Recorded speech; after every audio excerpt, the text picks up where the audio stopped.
নমঃ শিবায়। কোন কোন দেবতাকে কি কি জিনিস দান করবেন, মানে অর্পণ করবেন।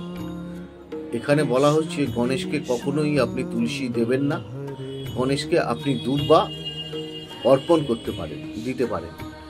আর সূর্যদেবকে বেলপাতা দেওয়া যায় না, লাল রঙের ফুল দেওয়া যায়।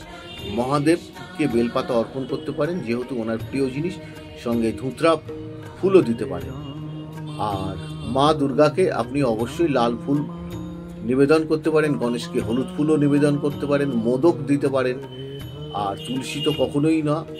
আর বিশেষ করে লক্ষ্মীকে যদি পদ্ম অর্পণ করতে পারেন, মা দুর্গাকেও পদ্ম অর্পণ করতে পারেন, খুব ভালো রেজাল্ট পাবেন।